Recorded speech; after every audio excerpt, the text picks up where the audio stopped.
बीवी गुस्से से कंट्रोल न करते हुए अपने शौहर से कहने लगी, अगर तुम मर्द हो तो मुझे तलाक दो, एक सेकंड भी मैं तुम्हारे साथ नहीं रह सकती। उसका शौहर खामोशी से उसकी बात सुनकर नजरअंदाज करने की कोशिश करने लगा, लेकिन बीवी ने फिर कहा, तुम मर्द नहीं हो, अगर हो तो मुझे तलाक दो। हालांकि उसकी बीवी नेक, पाकबाज और अच्छी सीरत वाली खातून थी, लेकिन ये सब गुस्से की हालत में उसकी ज़बान से निकल रहा था। और इस मौके पर शैतान पूरी कोशिश में था कि मियाँ बीवी को एक दूसरे से अलग कर दे। औरत का गुस्सा जब और बढ़ा तो कहा, अगर तुम मर्द हो तो ये करो, वो करो, वगैरह वगैरह।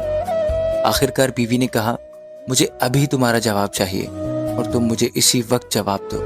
बिल आखिर आदमी ने मजबूर होकर एक कागज में चंद सतरें लिखकर लिफाफे के अंदर रख दी।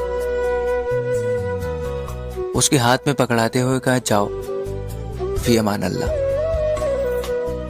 ये वो दरवाज़ा है जिससे तुम मेरे साथ आई थी। मैंने साबित कर दिया कि मैं एक मर्द हूँ, तुम अभी अपने मैके जाओ। चुनांचे औरत ने अपना सामान वगैरह बांध कर उठाया और अपने मैके की तरफ चल दी। जब ये बात लोगों में पहुंची तो किसी को यकीन नहीं हो रहा था कि आदमी बड़ा नेक और रहमदिल इंसान है, ये कैसे हो सकता है कि वो अपनी बीवी के साथ ऐसा बर्ताव करे। उधर मैके में बीवी के दिन गुजरते गए और आहिस्ता आहिस्ता उसका दिल वहां घटने लगा। उसे तन्हाई सताने लगी तो एक दिन उसने शौहर को फ़ोन किया और रोने लगी। कहा, तुम मेरा सब कुछ हो, मैं तुम्हारे बगैर नहीं रह सकती। तुम मेरा सब कुछ हो, मेरी जान हो, मेरी रूह हो, बस तुम ही सब कुछ हो, वगैरह वगैरह। आदमी ने जवाब देते हुए कहा, तुम आखिर अब मुझसे क्या चाहती हो? बीवी ने कहा, मैं गलत थी। आदमी ने जब देखा कि औरत उसके सामने अपनी बेबसी और दुख का इजहार कर रही है तो उसने कहा, अच्छा जाओ, जरा वो लिफाफा खोलकर देखो तो सही जो मैंने तुम्हें लिख कर दिया था।